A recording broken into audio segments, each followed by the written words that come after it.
గీతము 4వ అధ్యాయము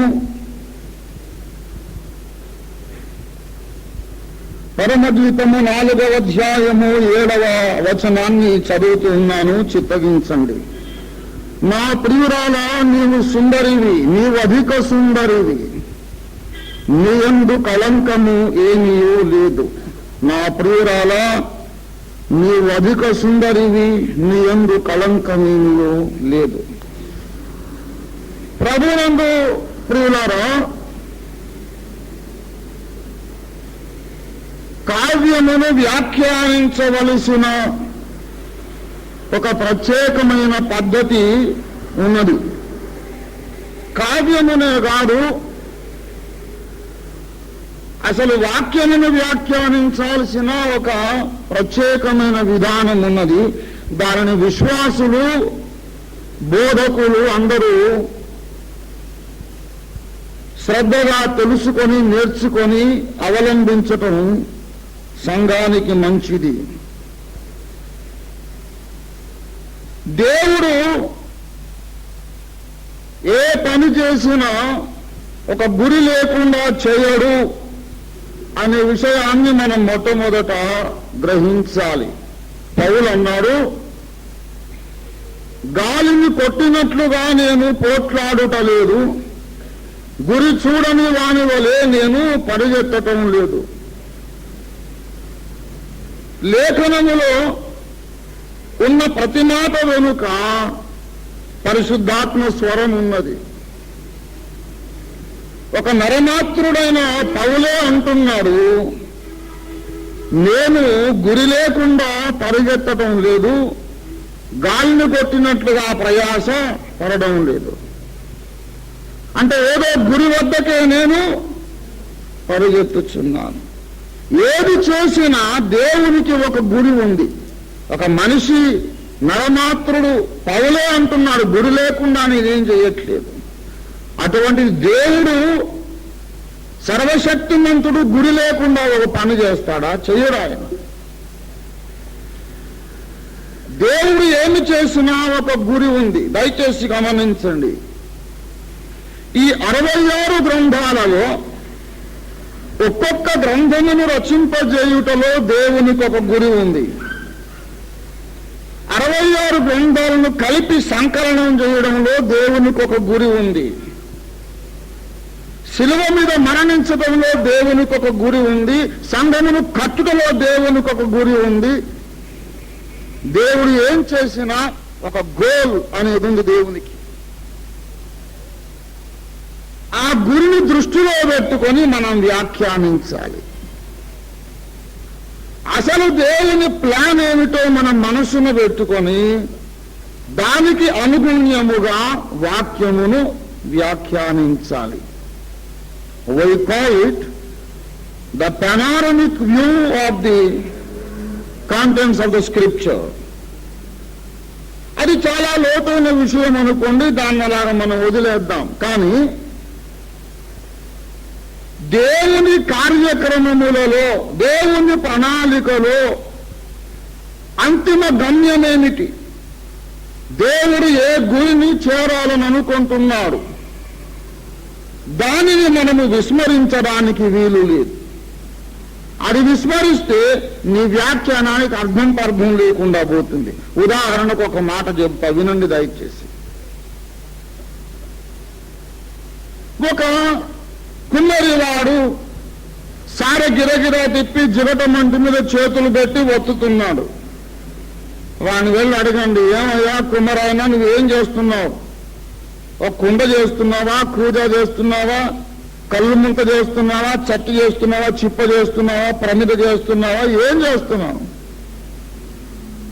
అంటే, ఏమో బ్రదరు, మరి మనం ఎంతటోళ్ళమండి డిసైడ్ చేయడానికి, అది ప్రభు చిత్తం అండి, అందులో కాడంతా పిసుకుతున్నానండి, అది ఆఖరికి ఏం తయారవుద్దో ప్రభు చిత్తం అండి, మనం చెప్పలేమండి అన్నాడు అనుకోండి, తప్పకుండా వాడు మెంటల్ కేసు అనుకుంటాం మనం. అవునా? అందులో కాడింత పిసుకోవడం ఏంటి? నువ్వు పిసికే ముందు అసలు ఏం పాత్ర చేద్దాం అనుకుంటున్నావో నీకొక గురి ఉండాలి. వాడు ఆ మట్టి ముద్ద అక్కడ పెట్టక ముందే మైండ్లో ఒక ఇమేజ్, ఒక మెంటల్ పిక్చర్ అనేది ఉంటుంది వాడికి. వాడి తలకాయలో ఉన్న పిక్చర్ ఇక్కడ క్రియేట్ అయిన దాకా చేతులు ఉపయోగిస్తూనే ఉంటాడు. ఓ శిల్పకారుడు శిల్పాన్ని చెక్కుతున్నాడు. ఒక ఎలి ఒక సుత్తే పట్టుకొని కొడుతున్నాడు. ఏమండి శిల్పి గారు, ఏం చెక్కుదాం అనుకుంటున్నారు? మనిషి బొమ్మ, స్త్రీయా, పురుషుడా, గుర్రమా, గాడిద, ఏనుగా, ఏమిటి? ఏమో సార్, మనం ఎంత వాళ్ళం చెప్పడానికి మనం చాలమండి, మనం ఆఫ్టర్ ఆల్ మరమాత్రం సార్. అందిన కాడలో దెబ్బేస్తున్నాను, ఆఖరికి అది ఏమవుతుంది? దైవ సంకల్పం, మనం చెప్పలేమండి అన్నాడు అనుకోండి. వాడు తప్పకుండా పిచ్చోడై ఉంటాడు. వీరకల్ మెంటల్ కేసు అండి. అందరి కాడలు కొడితే ఏమన్నా షేప్ వస్తుందా దానికి? అసలు ఎప్పటికైనా ఎప్పటికీ ఏ షేపు రాదు.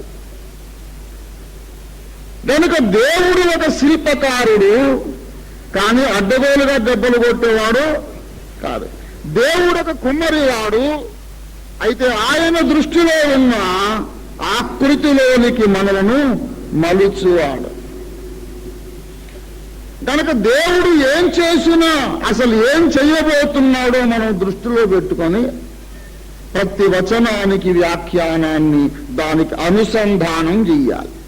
వ్యాఖ్యానాలు రెండు రకాలు.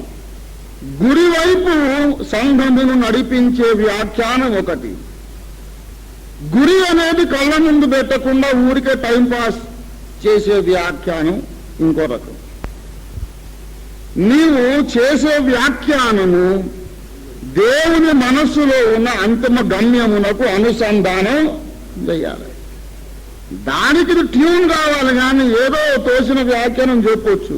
అదంతా టైంపాస్ తప్ప దానివల్ల క్షేమాభివృద్ధి ఉండదు. ప్రియులారా, దేవునికి ఉన్న అల్టిమేట్ గోల్ ఏమిటో ఈ పరమగీత గ్రంథమును వ్రాయడంలో దేవునికి ఉన్న అల్టిమేట్ గోల్ ఏమిటనే సంగతిని మనం మనసులో పెట్టి దేన్నైనా వ్యాఖ్యానించాలి. అందుకే మొదటి నుండి నేనేం చెబుతున్నానంటే, ఈ గ్రంథ రచనలో దేవునికి ఉన్న ముఖ్యోద్దేశం ఏమిటో మీకు పదే పదే పదే పదే జ్ఞాపకం చేస్తున్నాను. ఈ పరమగీతము 4వ అధ్యాయములో క్రీస్తు ప్రభువు తన సంఘమును గూర్చి, ఆమె సౌందర్యమును గూర్చి వర్ణిస్తూ ఉన్నాడు. అంశంలోకి దిగుతున్నాను, గమనించండి దయచేసి. పరమగీతము 4వ అధ్యాయములో క్రీస్తు తన సంఘము యొక్క సర్వాంగ సౌందర్యమును వర్ణిస్తూ ఉన్నాడు. ఈ పరమగీతమును వ్రాయించుటలో దేవుని చిత్తం ఏమిటో మునుపు మనవి చేశాను. దేవుని కుమారుడైన క్రీస్తుకు యోగ్యురాలైన గుణవతి అయిన వధువును దేవుడు ఈ గ్రంథములో మనకు సూచిస్తూ చూపిస్తూ ఉన్నాడు. ఎటువంటి అమ్మ, ఎటువంటి సంఘం, ఎటువంటి లక్షణాలు కలిగిన సంఘం అయితే నేను ఆమెను పెళ్లి చేసుకుంటాను, ఆ విషయాన్ని యేసయ్య మనకు తేటగా ఈ గ్రంథంలో చూపిస్తున్నాడు. ఇదిగో ఈ ఫోటోలో ఉన్నటువంటి అమ్మాయిని పట్టుకురండి, పెళ్లి చేసుకుంటారని అంటే ఇటువంటి లక్షణములు కలిగిన సంఘమును తీసుకురండి. కనుక ఎటువంటి లక్షణాలు కలిగిన దానిని ఆయన మెచ్చుకుంటాడో ఇక్కడ మనం చూస్తూ ఉన్నాం. దయచేసి పరమగీతంలో సౌందర్య వర్ణనలు 3 ఉన్నాయి. ప్రియుడు షూలమ్మితిని గూర్చి వర్ణించిన వర్ణనలు 2. షూలమ్మితి తన ప్రియుణ్ణి గూర్చి వర్ణించిన వర్ణన 1. 4వ అధ్యాయములో యేసు ప్రభువు తన సంఘమును వర్ణిస్తున్నాడు. 5వ అధ్యాయము 10వ వచనము నుండి కిందికి షూలమ్మితి తన ప్రభువు యొక్క సౌందర్యాన్ని వర్ణిస్తుంది. 7వ అధ్యాయంలో ప్రభువే తన సంఘము యొక్క అందచందాలను వర్ణిస్తున్నాడు. 4లో 7లో సంఘము యొక్క సౌందర్యము, 5వ అధ్యాయములో మాత్రం క్రీస్తు యొక్క సౌందర్యం. ఈ విషయాలు మీరు బాగా గమనించాలి. మీరు పరమగీత గ్రంథమును శ్రద్ధగా మీరు చదివినట్లయితే ఒక విషయాన్ని గమనించగలరు. నా సంఘము ఇటువంటి లక్షణాలు కలిగినది, నా సంఘము ఇటువంటి అందము సౌందర్యము కలిగినదని యేసు ఎన్నడూ ఇతరులకు చెప్పలేదు. ఇందులో బాగా గమనించాలి ఈ మాట.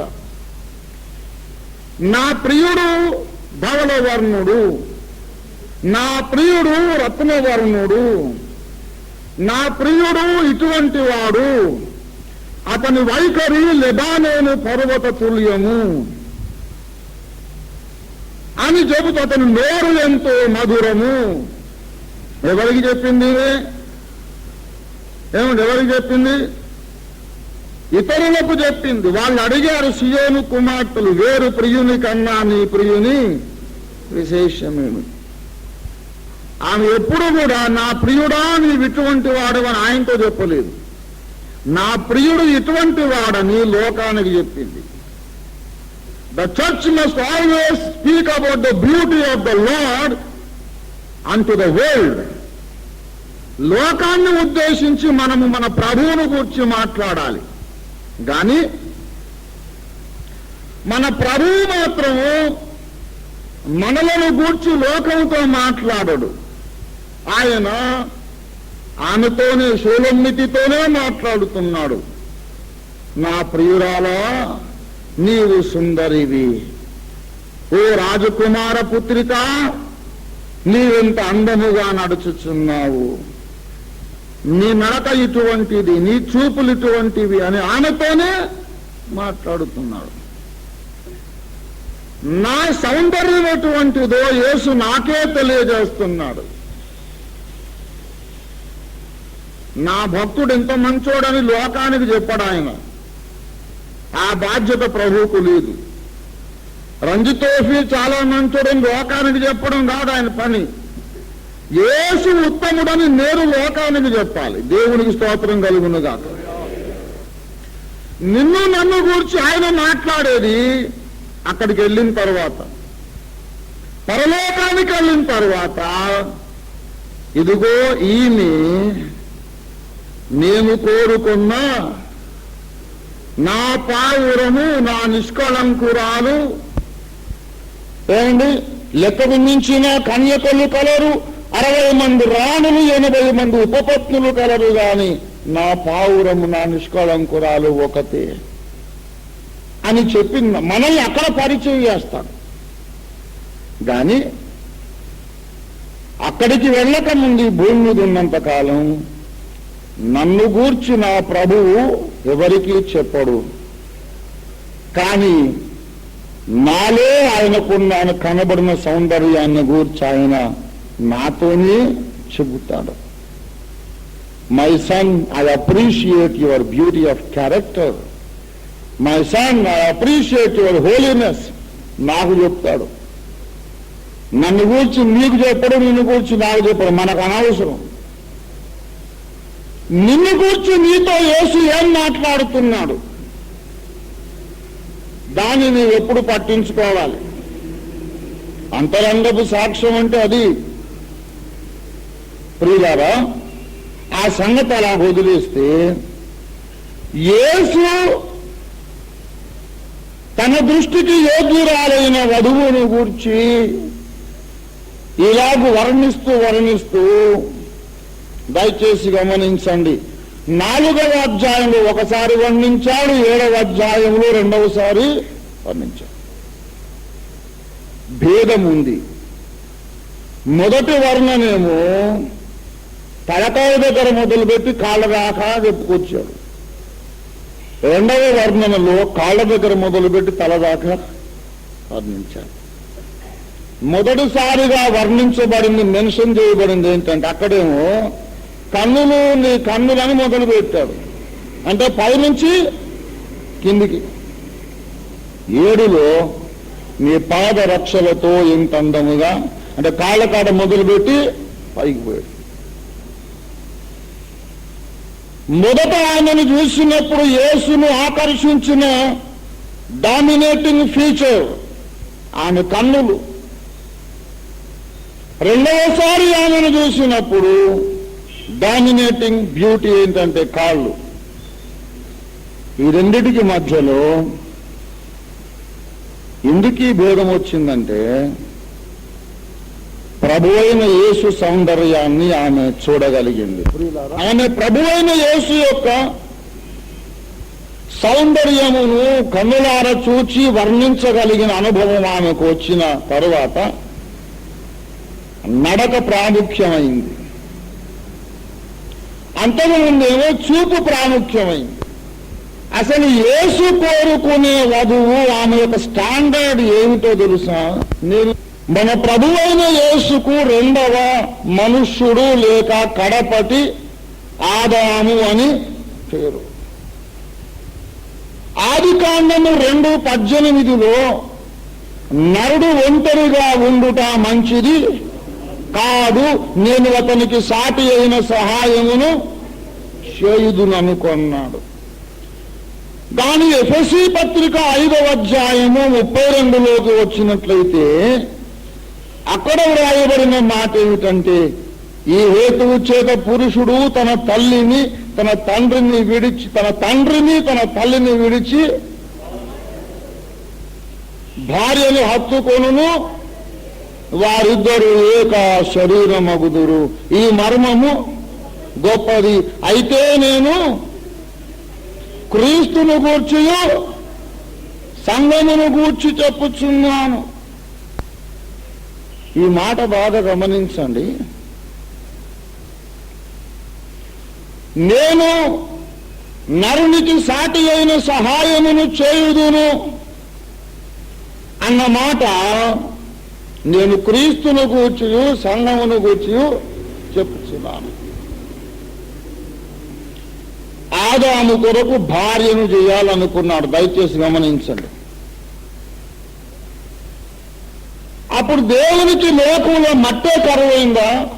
ఇంకో మట్టి ముద్ద తెచ్చి ఆమె మళ్ళీ స్త్రీ శరీరం లాగా చేసి ముక్కులో రంధ్రంలో గాలి ఊదితే మనిషి కాదాము.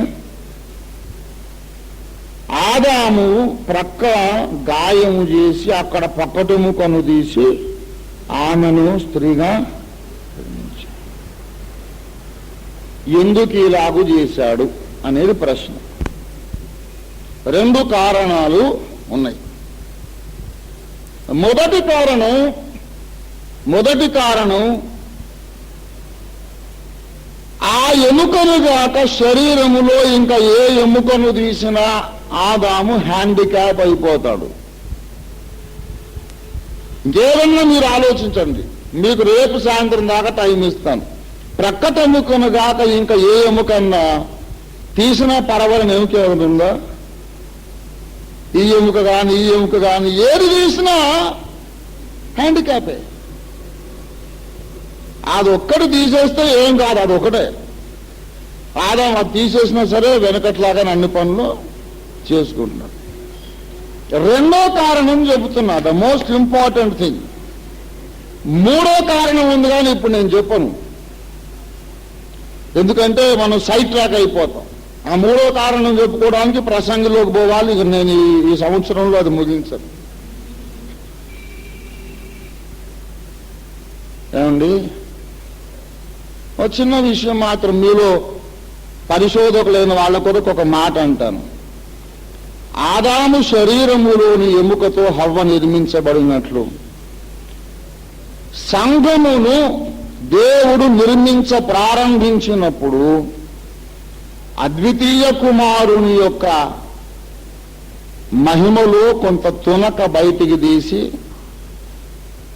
దానిని సంఘముగా పెంచుకొచ్చాడు.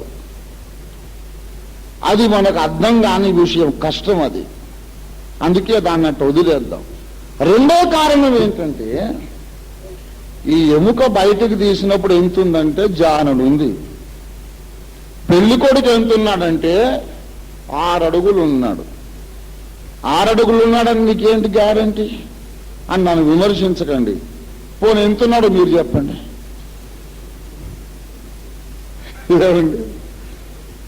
6 అడుగులు కాదు, ఎంతున్న జానడైతే ఉండడు కదా. ఇప్పుడు పెళ్లి కూతురు ఎంతుంది?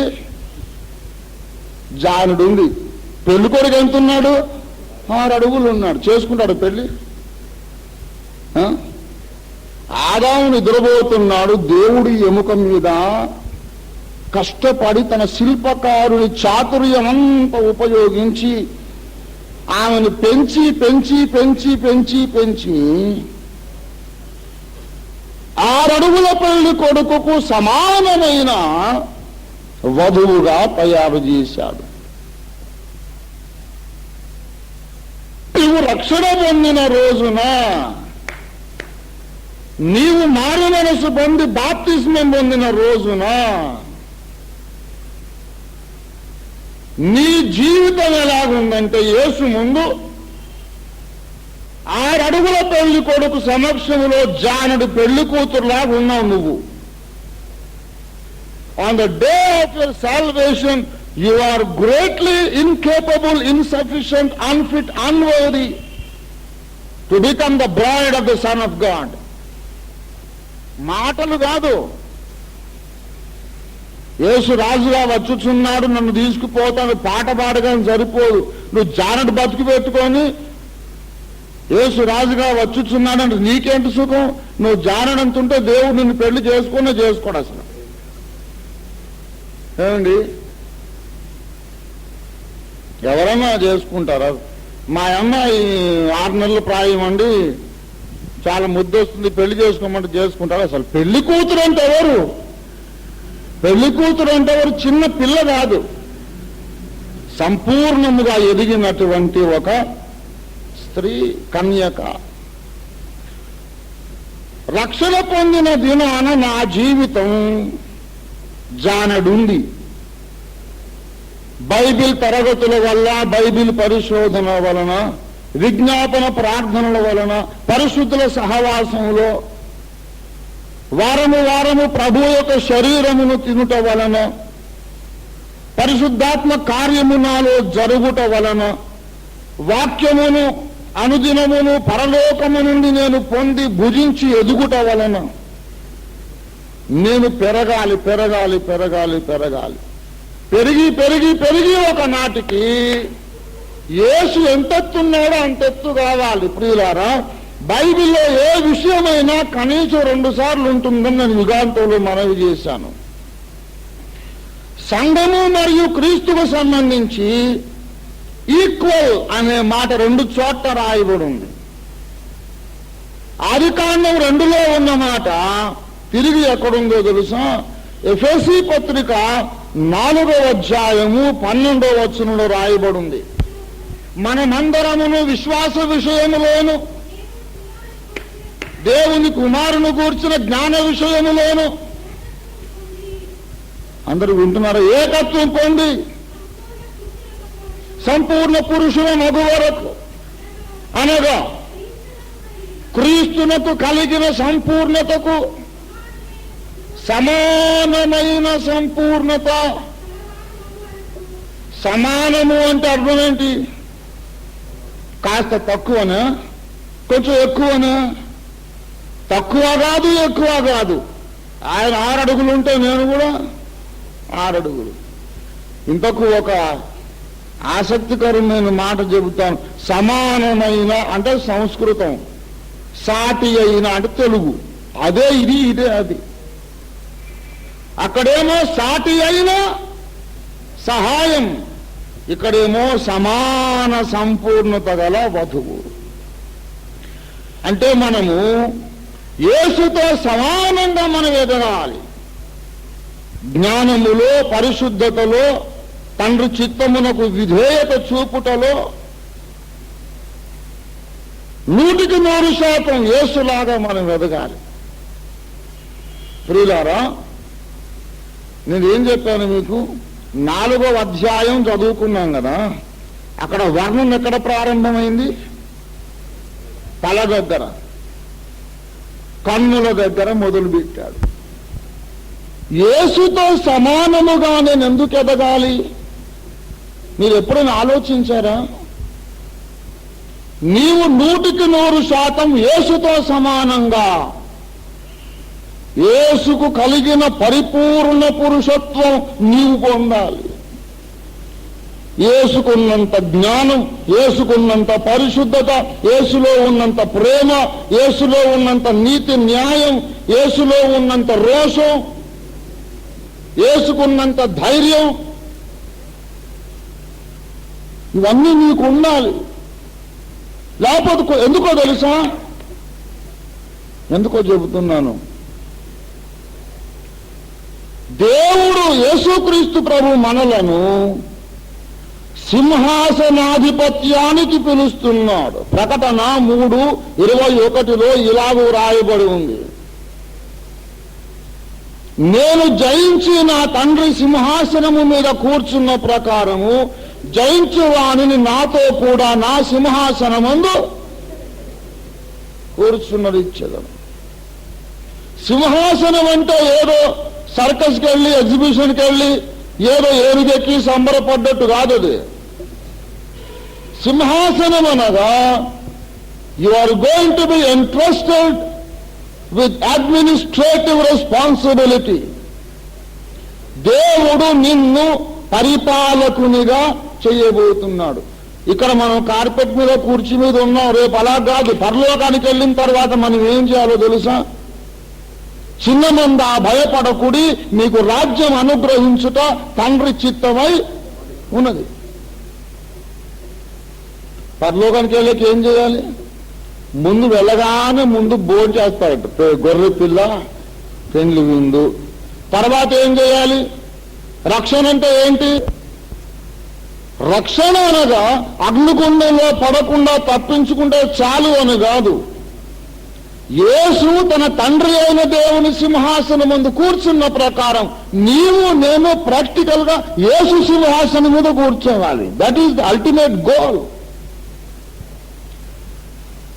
మనకు ఆయన పరిపాలన బాధ్యతలు అప్పగిస్తాడు. 5 మీనాలు, 5టికి బదులు 5కు 5 మీనాలు, 10 మీనాలు సంపాదించునన్నాడు. నీవు 10 పట్టణముల మీద అధికారివై ఉండు. మనము రాజులైన యాజక సమూహం అని ఊరికే అన్నాడా?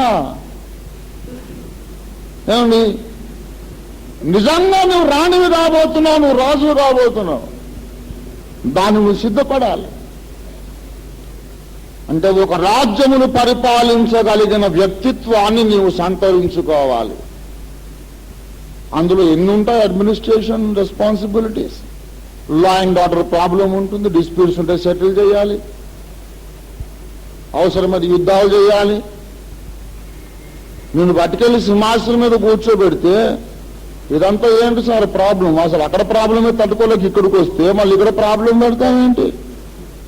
నాకొద్దు, నాకు గాజువాకే బాగుందని మళ్ళీ వచ్చేస్తావు ఇక్కడికి. ఏమండి, మనము బాధ్యతలు మోయడానికి మనల్ని ఆయన పిలుస్తున్నాడు. దానియేలు ప్రవచన గ్రంథము 7వ అధ్యాయం, దానియేలు 7:27 చదవండి దయచేసి. ఆకాశమంతటి క్రింద ఉన్న రాజ్యమును, అధికారమును, మహాత్మ్యమును మహోన్నతుని భక్తులకు నువ్వు ఈ ప్లానెట్ మొత్తం వెళ్ళమంటాడు. బాబోయ్, ఇదేమిటండి బాబు, నేను అలలే స్తుతిమేమో పాడతాను అంతే, ఇంకంతకంటే నేను ఇంకేం చేయను. గొర్రెపిల్ల పెండ్లి ఉంది, అవన్నీ ఉంటే పెట్టు. జీవవృక్ష ఫలాలుంటే పెట్టు. బ్రోంచేసి ప్రాటలు అంతవరకే. కానీ ఇవన్నీ రెస్పాన్సిబిలిటీస్ అండి. కానీ దేవుడు నిన్ను దేనికి పిలిచాడండి? బ్రోంచేయడానికి కాదు, దేనికి? రాజ్య వేలట. దేవుడి స్తోత్రం కలిగినగా. హల్లెలూయా. యాక్చువల్గానండి నేను ఇదేది అలిగారికల్ కాదు, ఏదో కావ్యము, కవిత్వము, ఉపమానాలంకారం కాదు, ఉపమానాలంకారం కాదు. ప్రకటన 20వ అధ్యాయం 4వ వచనం చూడండి. అంతట సింహాసనములను వేయుట చూచి తిని వాటి మీద ఆసీనులై ఉండు వారికి విమర్శ చేయుటకు అధికారం ఇవ్వబడెను. క్రూర మృగమునకు దాని ప్రతిమకు నమస్కారము చేయక దాని పేరు గల సంఖ్య నొసళ్ళ మీద గాని చేతి మీద గాని వేయించుకొనక దేవుని వాక్యము కొరకు యేసును గూర్చి తానిచ్చిన సాక్ష్యము కొరకు శిరఛేదనము చేయబడ్డ వారి ఆత్మలను చూచి వారు వెదికిన వారై 1000 సంవత్సరాలు క్రీస్తుతో కూడా రాజ్యము. మనము రాజులను రాణులమండి. నేను ఎంతో దుర్బోధ, భిన్నబోధ, ఆ బోధ, ఈ బోధ, అసలు నేను చేసిన దుర్బోధ ఏంటి, నువ్వు చేసిన సత్యబోధ ఏంటి, అసలు నీకు గెలుస్తా కదా. సింహాసనాన్ని పోగొట్టుకోవద్దు. దేవుడు నిన్ను ఉన్నతమైన పిలుపుతో పిలిచాడు. దానికి తగిన రీతిగా నువ్వు వెదకకపోతే నిన్ను ఆయన అసలు పట్టించుకోడు. మాకు చిన్న చెల్లెలు కలదు, ఏళ్ళు గడిచినవి, తగినంత కాలము గడిచింది కానీ దానికి ఇంకా నువ్వు వయస్సు రాలేదు. అయ్యో వివాహ కాలం వస్తే మేమేం చెయ్యాలంటే చేయగలిగింది ఏం లేదన్నమాట. పునాదులు పాడైపోగా నీతిమంతులు ఏమి చేయగలరు అంటే అర్థం ఏంటి, ఇది చేయగలిగేదేమీ లేదన్నమాట. మేమేం చేయలేమని. వివాహ కాలము రాకముందే నీ జానుడు బతుకు మారాలి. మూడడు కాదు, బారెడు కాదు, సరిగ్గా 6 అడుగులు ఎదగాలి. దేవునికి స్తోత్రం కలుగును గాక. హల్లెలూయా. ప్రియులారా, 1 కొరింథీ పత్రిక 6వ అధ్యాయము 2వ వచనములో 3వ వచనములో 2 అపూర్వమైన విషయాలు రాయబడి ఉన్నాయి. పరిశుద్ధులు లోకమునకు తీర్పు తీర్చుదురని మీరెరుగరా. చాలు ఆ 3వ వచనం చదువుమా కొంచెం. మనము దేవదూతలకు సరిగ్గా చెప్పాలి తీర్పు. అందుకొరకు అవసరమైన జ్ఞానం మనకు. అక్కడికి వెళ్ళిన తర్వాత there are eternal disputes to be settled, age old disputes. ప్రియులారా, అక్కడికి వెళ్ళిన తర్వాత మనల్ని దేవుడు దేనికి పిలుస్తున్నాడు తెలుసా? విమర్శ చెయ్యుట. అరే మరి తీర్పు తీర్చొద్దని బైబిల్లో ఉంది కదా అని. అసలు బైబిల్ సరిగా చదవడు, మళ్ళీ తీర్పు అయిపోద్దాం. చూడండి, తీర్పు తీర్చకూడని బైబిల్లో లేనే లేదు. అసలు మీకు తెలుసా, ఒక మాట చెబుతున్నాను, లేదు బైబిల్లో తీర్పు తీర్చకూడదు. లేవి చాలా చెప్తుంటాం మనం. వివాహము అన్నిటిలో ఘనమైనది మనం రాస్తారు కదా, బైబిల్లో అట్లా లేనే లేదు అసలు. వివాహము అన్నిటిలో ఘనమైనది గాను పానుపు నిష్కలంకమైనది గాను ఉండవలెను. అది ఆజ్ఞ. అర్థమైందా? వివాహము ఘనముగా ఉండవలెను అని ఆజ్ఞ, కానీ వివాహము ఘనమైంది అని కాదు. ఘనము కాని పెళ్లిళ్ళు కూడా ఉంటాయి. పెళ్ళల్లో ఘనమేనా? ఆహాబు యెజబెల్ పెళ్లి కూడా ఘనమేనా? కాదు. Every marriage is not honourable, but your marriage must be maintained honourable. అది ఆజ్ఞ. అసలు బైబిల్ సరిగ్గా చదివేది లేదు, ఏమీ లేదు. మళ్ళీ నేను దుర్బోధకుడు అంటారు. నాయన వాళ్ళకు మా వందనాలు. దేవుడు వారిని దీవించి నన్ను ఆశీర్వదించి వారినేమో ఆశీర్వదించును గాక. అసలు తీర్పు తీర్చకూడదు లేదు. చదవండి, మత్తయి సువార్త 7వ అధ్యాయం చదవండి. మత్తయి 7 మొదటి నుంచి చదవండి. సరే, ఇంకా కిందకి చదవండి. చదవండి. మీరు తీర్చు తీర్పు చొప్పుననే మీకును. చదవాలి.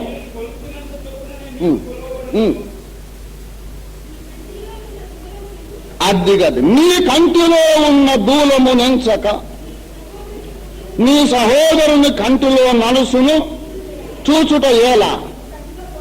నీ కంటిలో దూలముండగా నీ సహోదరుని చూచి నలుసును తీసివేసుకోమని చెప్పుట ఎలా? వేషధారి, మొదట నీ కంటిలోని దూలమును తీసివేసుకోను, అప్పుడు నీ సహోదరుని కంటిలోని నలుసును తీసివేయుటకు. అంటే కంట్లో దూలం ఎందుకు తీసేసుకోవాలి? అప్పుడు వారి కంట్లో నలుసు నాకు సరిగ్గా కనబడుతుంది కనుక. ఎదుటివాడి కంట్లో నలుసు అన్నది అసలే పట్టించుకోదని అంటేనే, నీ కంటిలో దూలమును తొలగించుకొనక ముందు ఎదుటివాడి కంట్లో నలుసు సంగతులను చూడద్దు. ఎందుకంటే నీ కంటిలో దూలం ఉండగా ఎదుటివాని కంటిలో నలుసు తీసివేయుటకు నీకు తేటగా కనబడదు. ముందు దూలం తీసేసుకో నీ కంట్లో నుంచి, అప్పుడు వాని కంటిలో నలుసు నీకు తేటగా కనబడును. అంటే ఎప్పటికి జన్మలో ఎదుటోడి కంటిలో నలుసు అన్నది ఎప్పుడూ పట్టించుకోవద్దని కాదు. నీవు తీర్పు తీర్చకూడి అంటే అర్థం ఏంటంటే, నీ కంటిలో దూలమును అలాగే ఉంచుకొని ఎదుటి వానికి తీర్పు తీర్చకూడదు. ముందు ఈ దూలం పోయిందనుకోండి, అప్పుడు వాడికి సరైన తీర్పు మీరు తీర్చవచ్చు, లేకపోతే అన్యాయపు తీర్పు తీరుస్తారు. కనుక తీర్పు తీర్చకూడదు అంటే అసలే తీర్చకూడదు కాదు, తీర్చుడు, సరిగ్గా తీర్చుడు. దేవునికి స్తోత్రం కలుగునుగా. హల్లెలూయా. ఏమంటే యోహాను సువార్త దయచేసి 7వ అధ్యాయం 24వ వచనం చూడండి. వెలిచూపును బట్టి తీర్పు తీర్చక న్యాయముగా తీర్పు. న్యాయంగా తీర్చాలంటే ఏం చేయాలి? ముందు నా కంట్లో దూలాలు నేను తీసేసుకోవాలి. నీ కంటిలో దూలమును తీసేసుకోమనే ఆజ్ఞ ఎందుకంటే, so that you will become righteous judge, a perfect judge. అంతేగాని అసలు ఎప్పుడు తీర్పు తీర్చొద్దని కాదు.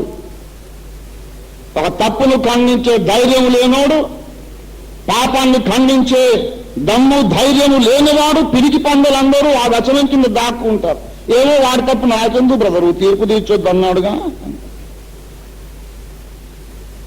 తీర్చండి, తీర్పు తీర్చండి. ఇప్పుడు మీరు ఆ వచనాలు సగం సగం చదివించాను, రేపు ఫుల్గా చదవండి. 1 కొరింథీ 6:2-3 చదవండి దయచేసి. ఈ జీవన సంబంధమైన వ్యాజ్యములను గూర్చి మరి ముఖ్యముగా తీర్పు తీర్చకూడదు కదా అన్నాడా? తీర్చవచ్చును కదా. మీరు నాకు చెప్పండి, ఈ జీవన వివాదములు వస్తే మనం తీర్పు తీర్చాలా తీర్చకూడదా? తీర్చకూడదా? అట్ట నేర్పించి పెట్టారేంటి మరి బోధకులు? సంఘాలన్నీ పాడు చేసి పెట్టారు, మళ్ళీ ఇప్పుడు నేను సరి చేస్తుంటే నన్ను దుర్బోధకుడు అంటాడు. సత్యానికి లోబడితే సంఘాలన్నీ వర్ధిల్లుతాయి, సంఘమంతా శూలంబితిగా రూపించబడుతుంది. అసలు సంగతి నేర్చుకుందాం. తీర్పు తీర్చకూడి అన్న వ్యాఖ్యానము తప్పు. క్రీస్తు ప్రజలమైన మనము న్యాయముగా తీర్పు తీర్చుట నేర్చుకోవాలి. ప్రియులారా, ఒక రహస్యం చెబుతున్నా వినండి. పరలోకములకు వెళ్ళిన పిదప మనము తీర్పరులము, జడ్జిలము, న్యాయాధిపతులము కాబోచున్నాము గనుక తీర్పు తీర్చే విధానము మనం నేర్చుకోవడానికి ఈ భూమి మీద దేవుడు మనకు అవకాశములు ఇస్తూ ఉన్నాడు.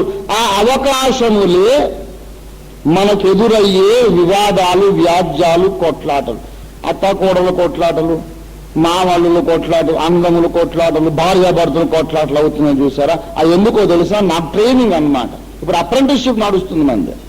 I will learn how to judge. మన వలన దేవదూతలకు తీర్పు జరగవలసి ఉండగా ఏమంటాడు 1 కొరింథీ 6:3లో? ఎరుగరా? ఈ జీవన సంబంధమైన సంగతులను గురించి తీర్పు తీర్చవచ్చును కదా. చాలు చాలు చాలు ప్రియులారా, మనము తీర్పు తీర్చువారము. 5:13 చూడండి. మీరు లోపలి వారికి తీర్పు తీర్చువారు. సంఘంలో గొడవలు అప్పుడప్పుడు వస్తుండే, ఎందుకో తెలుసా? నీకు జడ్జిమెంట్ నేర్పడానికి. కాబట్టి న్యాయమైన తీర్పు. ఆడాము కదా అని ఏం గారాపం చేసేది లేదు, మగవాళ్ళు కదా అని పురుష పక్షపాతం కూడా ఏమి లేదు. న్యాయముగా తీర్పు తీర్చాలి. నా కొడుకు కూరలు దెబ్బలాడుకున్నారు అనుకోండి, నా కొడుకు తప్పైతే వాడిని చెంపలు వాయించాయి, అమ్మాయి కాళ్ళు పట్టుకో పనికి మనోడని చెప్పగలగాలి నేను. నా కూతురు తప్పు చేస్తే, నా అల్లుడు నాకు ఫిర్యాదు చేస్తే దాని చెంపలు వాయించి కాళ్ళ మీద వారేయాలి. పనికి మాలింది దాన్ని, నా కడుపు చెడబుట్టావే, ఏంటో చేసిన పని, అపాలజైజ్. నావాడు స్వపర భేదం ఉండొద్దు. న్యాయముగా తీర్పు తీర్చుట మనం నేర్చుకోవాలి. అప్పుడే సింహాసనానికి మనం యోగ్యురం. సొలొమోను అడిగాడు, సొలొమోను నేను నీకు ఏమి ఇయ్యా గోరుదువు? సొలొమోను అన్నాడు, ఇట్టి నీ గొప్ప జనమునకు న్యాయము తీర్చా తగినవాడు ఎవడు? 2వ దినవృత్తాంతముల గ్రంథం 1వ అధ్యాయము 10వ వచనం చదవండి దయచేసి. డబల్గా చదవండి, ముగించి వేస్తాను తొందరలో. ఈ గొప్ప జనమునకు న్యాయము తీర్చా. దేవుని బిడవారా, ఒక మాట గమనించండి. నాకు జ్ఞానము దయచని అడిగాడు, మనకు తెలుసు కదా. జ్ఞానం దేవుడిచ్చాడు. ఇచ్చిన తర్వాత ఏమైంది తెలుసా? వినండి బాగా. 2 స్త్రీలు వచ్చారు. వచ్చి అన్నారు, ఒక ఆవిడ చెప్పింది, మహారాజా అది మొదలుద్రపోయి రాత్రిపూట ఇద్దరికి పాలు తాగే చిన్న కొడుకులు 2 ఉన్నారు, చిన్న బాబులు. అది దొర్లి వాడి మీద పడి వాడు ఉక్కిరి బిక్కిరే వాడు చచ్చాడు. తెల్లవారుజామును చూసి ఓహో చచ్చాడు నా కొడుకుని, ఆ చచ్చినోడు నా దగ్గర వేసి నా కొడుకునేమో దాని ప్రపలేసి పడుకుంది. ఉదయం లేచి మేము పాలిద్దామని చూస్తే వాడు చచ్చున్నాడు. చూస్తే అసలు ముఖం చూస్తే నా కొడుకు కాదు. అట్లా చేసింది రాజా అని అన్నాడు. ఆమె చెప్పింది, కాదు కాదు మహారాజా, ఇప్పుడు చెప్పిన కథ అంతా ఆమె చేసింది. అసలు బతుకున్నోడే నా కొడుకు, చచ్చిన వాడే దాని కొడుకు. కాదు కాదు, బతికిన వాడే నా కొడుకు, చచ్చిన వాడే ఆమె కొడుకు అన్నాడు. అప్పుడు మనమే ఉంటే ఏం చేస్తాం? మనం ఏం చేస్తాం తెలుసా? ఈనాటి వీళ్ళున్న లాలూచి మనుషులు ఉన్నారే, న్యాయం మాట్లాడలేదు, ధైర్యం లేదు. వీళ్ళు ఏం చేస్తారు తెలుసా? ఆహా దేవునికి స్తోత్రం, హల్లెలూయా, ఎంత అద్భుతమైన సంగతి. ఎవరికైనా ఈ లోకములో ఒక తల్లి ఉంటే, ఈ కుర్రవాడు ఎంత అదృష్టవంతుడు, 2 తల్లులు ఉన్నారు వాడికి. ఎవరికైనా ఒక తల్లి ప్రేమే దక్కుతుంది, కానీ వానికి 2 తల్లులు ప్రేమ. అసలు మీరిద్దరికి వాడి మీద ప్రేమ ఉండబట్టే కదా నాకు కావాలంటున్న దెబ్బలాట. ఎందుకు? కలిసి పెంచుకోండమ్మా. పొద్దునప్పుడు నువ్వు పాలివ్వు, సాయంత్రం నువ్వు పాలివ్వు. ఒకరోజు నువ్వు స్నానం చేపి, ఒకరోజు నువ్వు స్నానం చేపి, కలిసిమెలిసి ఉన్నాను అనవసరంగా. ఏమో ఇప్పుడు ఎవరు తప్పో ఎవరొప్పో ఎందుకు? సచ్చినోడు వస్తాడా? తీసుకురాలేము. దెబ్బలాట ఎందుకు? నువ్వు అబద్ధం అంటే ఆమె కోపం, నువ్వు అబద్ధం అంటే ఎందుకు కోపం? ఎందుకు? ఒక ఎందుకు మనం పోగొట్టుకోవాలి, ఒకరికి ఎందుకు విరోధులు కావాలి? బిడ్డ ఒకటే, తల్లులు 2 గనక చెరో పూట పాలు ఊడి తీసుకొని పోవుడి అని చెప్తాం మనమైతే. ఎందుకంటే ఒకని పక్షం ఉండి ఇది తప్పు ఇది ఓపెన్ అనే దమ్ము లేదు. ఈ పనికి మాలోకేమో మళ్ళీ మట్ట 7 వెనక దాకుడు తీర్పు తీర్చకుడి.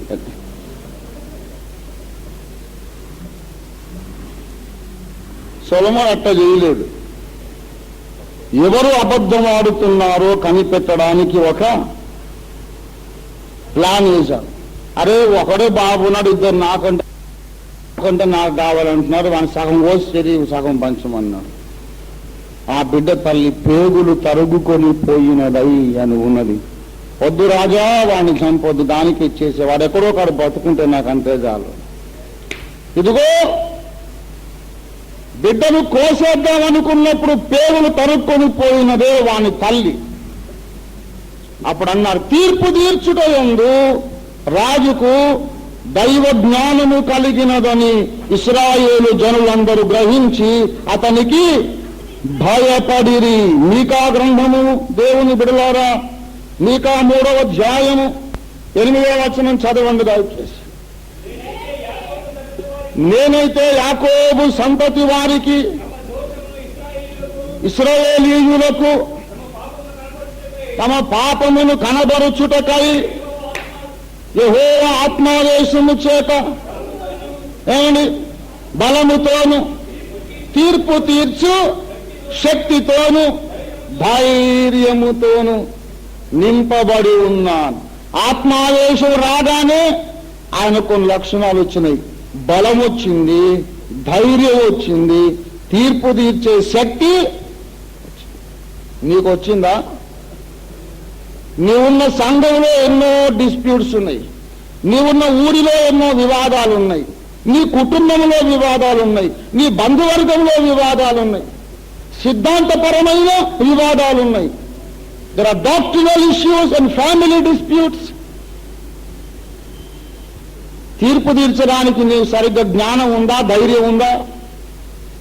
ఏమి లేదు. యేసు వచ్చుచున్నాడని సంకలు గుద్దుకుంటూ అయిపోయిందా? వస్తాడు, పోతాడు, నువ్వు ఇక్కడే ఉంటావు. ఆయన తీర్పు తీర్చులకు తగిన ధైర్యమును, నిర్మోహమాటమైన గుణమును, జ్ఞానమును కలిగిన వాళ్ళ కొరకు చూస్తున్నాడు. ప్రియులారా, జ్ఞానములో పరిపక్వత. మన ముందుకొచ్చిన వివాదములలో ఎవరు అబద్ధం ఆడుతున్నారో కనిపెట్టాలి, ఎవరు అన్యాయం మాట్లాడుతున్నారో కనిపెట్టాలి.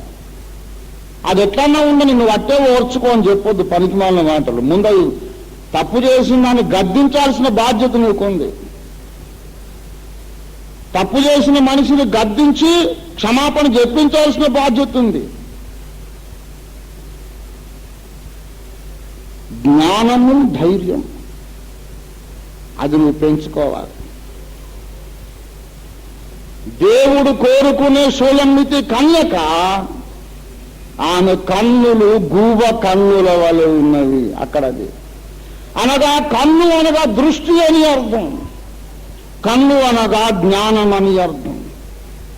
మన అవయవములలో 3 రకాల అవయవాలు ఉన్నాయని చెప్పాను. జ్ఞానేంద్రియములు మొదటివి, జీర్ణావయవాలు రెండవవి, పరిచారిక అవయవాలు మూడవవి అని చెప్పాను. జ్ఞానేంద్రియములలో కన్ను ప్రధానమైనది. 5 జ్ఞానేంద్రియాలు ఉన్నాయి. 5 జ్ఞానేంద్రియాలలో కన్ను, ముక్కు, చెవి, నాలుక, చర్మం.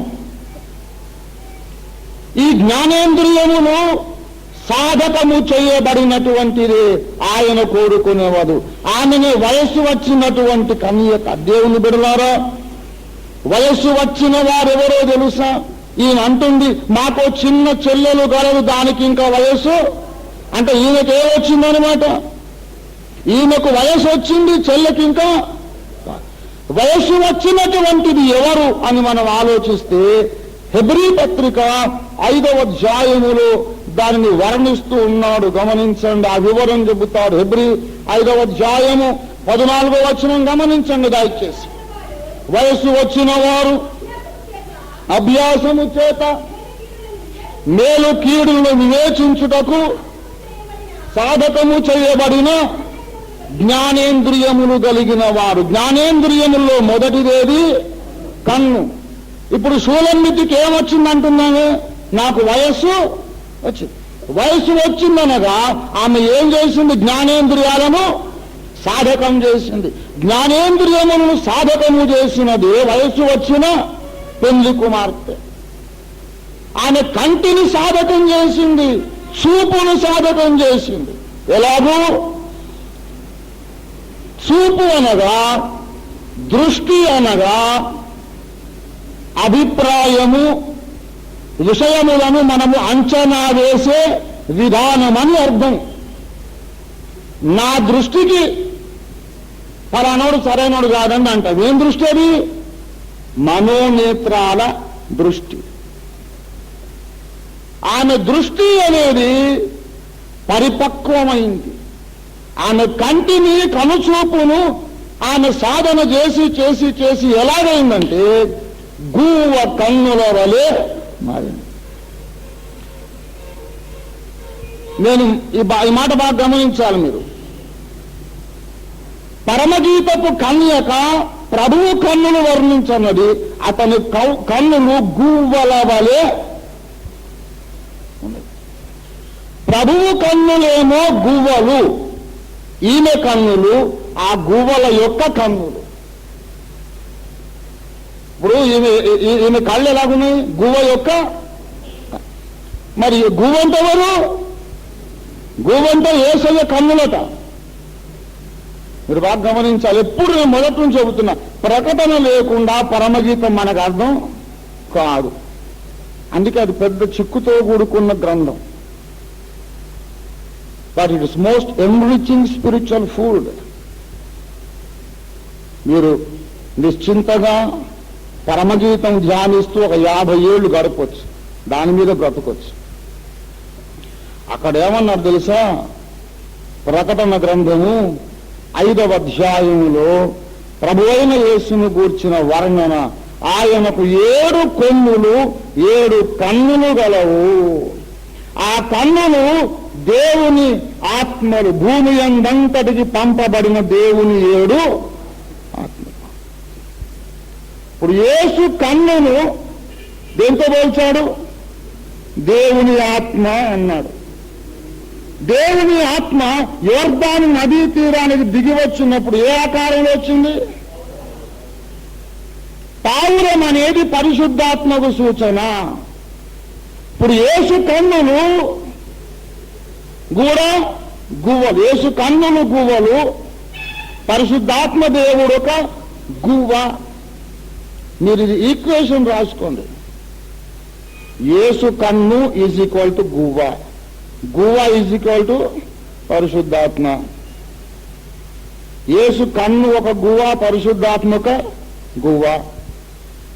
గువ్వ ఒక పరిశుద్ధాత్మ, యేసు కన్ను కూడా పరిశుద్ధాత్మని పిలువబడింది.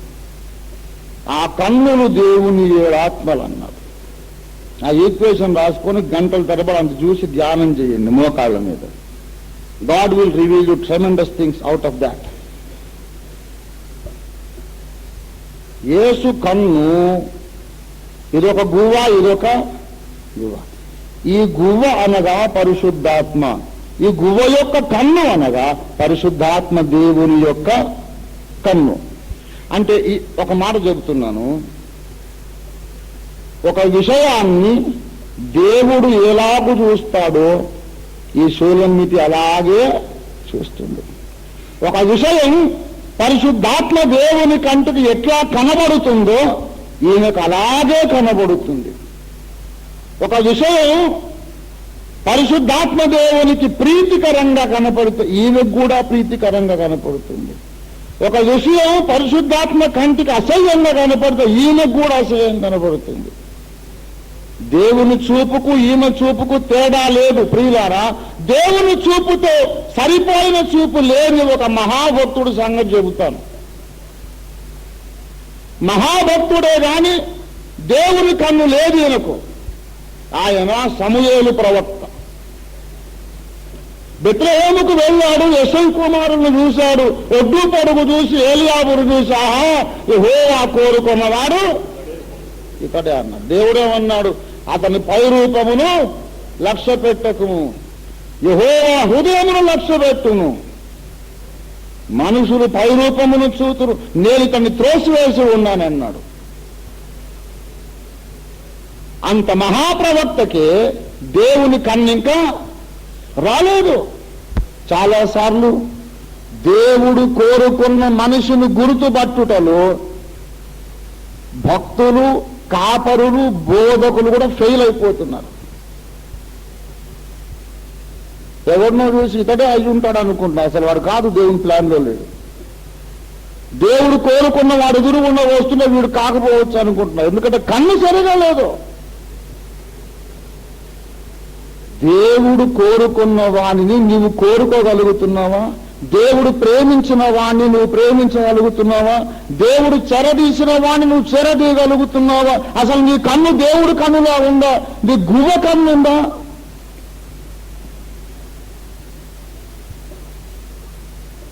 మొట్టమొదటి లక్షణం, సింహాసనం ఎక్కి విశ్వ చక్రవర్తి సరసర పట్టపురాణిగా నువ్వు కూర్చోవాలంటే నీ కన్ను ముందు సెట్ కావాలి. The spiritual perfection begins with your eye sight. నీ జడ్జిమెంట్కు పరిశుద్ధాత్మ దేవుని జడ్జిమెంట్కు డిఫరెన్స్ రావద్దు. డిఫరెన్స్ వచ్చిందనుకో తీసి దిబ్బలు పారేస్తారు. వద్దు, నువ్వు నాకు అక్కర్లేదు. నువ్వు ఒక విషయాన్ని నేను ఎలాగ చూస్తాను, నువ్వు అలాగే చూడగలగాలి. నీ సెలక్షన్ నా సెలక్షన్ తేడా రావద్దు. అలాగైతేనే నీవు ఆయన సింహాసనం మీద కూర్చుంటావు. అప్పుడే దేవుని వంటి కన్ను నీకు అబ్బితే దేవదూతలకు విశ్వ న్యాయం చేయగలుగుతావు. కోటాను కోట్ల యుగాల నుండి పెండింగ్లో ఉన్న కేసులు అయ్యి నువ్వు పోయి అక్కడ తీర్పు తీర్చాలి. అంత జ్ఞానం తెలివి ఉందా? అసలు తప్పెవరితో గ్రహించే జ్ఞానం ఉందా? గ్రహించిన తర్వాత ఓపెన్ గా దాన్ని పబ్లిక్ గా ఖండించగలిగే దమ్ము ఉందా? ధైర్యం ఉందా? పరలోకం అంటే తేరగుందనుకున్నావా? 30 లక్షల మంది ఐగుప్తు నుండి వస్తే 2 పోయారు అక్కడికి. ఆ నిష్పత్తిలో ఉంటారు వధువు అంటే. అది రేషియో. అందరూ బాగానే సియోను పాటలు సంతోషముగా కందిరి కొడుతూ పోతున్నారు. ఆ జర్నీలు అక్కడికి. చాలా జాగ్రత్త. వినయ భయభక్తులతో ఒళ్ళు దగ్గర పెట్టుకుని గడగడలాడి మోకరించి ఉపవాస ప్రార్థన చేసి వాక్యం పరిశోధించి పరమగీతపు కన్యక వల్ల నీ కంటిని గువ్వ కన్నుగా నువ్వు సిద్ధపరచుకోకపోతే, నీ జడ్జిమెంట్లన్నీ పర్ఫెక్ట్ గా నువ్వు ఉండేలాగా సాధన చేయకపోతే సింహాసనాన్ని పోగొట్టుకుంటావు. పరలోకానికి వస్తావేమో కానీ అక్కడ పోయి చప్రాస్పం చేసుకోవాలి. రాణివి కాలేవు, రాజువి కాలేవు. చూడారా, జాగ్రత్త. మొట్టమొదటి సౌందర్యం. అందుకే అన్నాడు, నా ప్రియురాలా నీవు అధిక సుందరివి, నీ ఎందుకు కళంకమీ నీవు. అంటే కంటిలో కళంకం ముందు పోయింది. తర్వాత ఇంకా ఊరువులు అన్నాడు, నా విదేశం అన్నాడు, పాడాలన్నాడు. అదంతా వేరే సంగతి. ముందు అక్కడ మొదలు కావాలి. చూడారా, దేవుడు కోరుకునే పెళ్లి కుమార్తె వయసు వచ్చిన శూలమితి జ్ఞానేంద్రియములను సాధకము చేయగలిగి ఉండాలి. జ్ఞానేంద్రియముల్లో ఈ చెవు, ముక్కు, నాలుక తర్వాత సంగతి. ముందైతే కన్నును ఆమె సాధకం చేసింది. నీ కన్నును సాధకం చేయి. నువ్వు ప్రార్థన చేయి, ప్రభువా నేను రేపు రాణిగా సింహాసనం ఎక్కాలంటే ఒక విషయమును నీవు ఎలాగూ చూస్తావో నేను అలాగూ చూచడం నాకు నేర్పు. సమూయేలులాగా నీవు కోరుకొనని వాణిని నేను కోరుకొని దౌర్భాగ్యతనాలో ఉండద్దు. నీవు కోరుకొనిన వాణిని తృణీకరించే దౌర్భాగ్యత కూడా నాకు వద్దు. సమూయేలేమో దేవుడు త్రోసేసిన మెచ్చుకున్నాడు. సౌలేమో దేవుడు కోరుకున్న వాణ్ణి ద్వేషించాడు. కన్ను చాలా జాగ్రత్త. ఇష్టం వచ్చిన జడ్జిమెంట్లు, ఇష్టం వచ్చిన ఏమండి తీర్పులు ప్రకటించేసేతో. మన జ్ఞానము అధికము కావాలి, మన తీర్పులు న్యాయంగా ఉండాలి. అప్పుడు సింహాసనం ఎక్కడానికి ఆయన నిన్ను సిద్ధపరుస్తాడు. అందుకొరకు మనమందరము ప్రార్థనలో కనిపెట్టి దేవుని దగ్గర అవుదాం. ఆఖరికి మాట జ్ఞాపకం చేశాడు. ఇందుకొరకు యాకోబు 1:5 అన్నాడు, మీలో ఎవరికైనా జ్ఞానము కొదువగా ఉన్న ఎడల వారు దేవుని ఎందుకు అడగాలి? పరిశుద్ధత చాలదా? పరిశుద్ధత కావాల్సిందే, కానీ పరిశుద్ధత మాత్రమే చాలదు, జ్ఞానం అవసరం. ఎందుకంటే ఆత్మలు ఇశ్రాయేలుకు తీర్పు తీర్చమంటేనే సొలొమోను అన్నాడు, ఈ గొప్ప జనమునకు తీర్పు తీర్చడానికి నేను చాలదు, నాకు జ్ఞానం దయచేయమా. ఇశ్రాయేలు ఎక్కడ? వాళ్ళు మనకంటే అధికమైన జ్ఞానము కలిగిన, మహిమ కలిగిన, శక్తి కలిగిన దేవదూతలకు తీర్పు తీర్చాలి. మరి నువ్వెంత వేడుకోవాలి? జ్ఞానం దయచేయి నాయన, నాకు జ్ఞానము దయచేయి. అడుక్కుందాం, ప్రార్థన చేద్దాం, అందరూ తరలవండి, చేద్దాం, అందరూ తరలవండి, చేద్దాం, అందరూ తరలవండి, చేద్దాం, అందరూ తరలి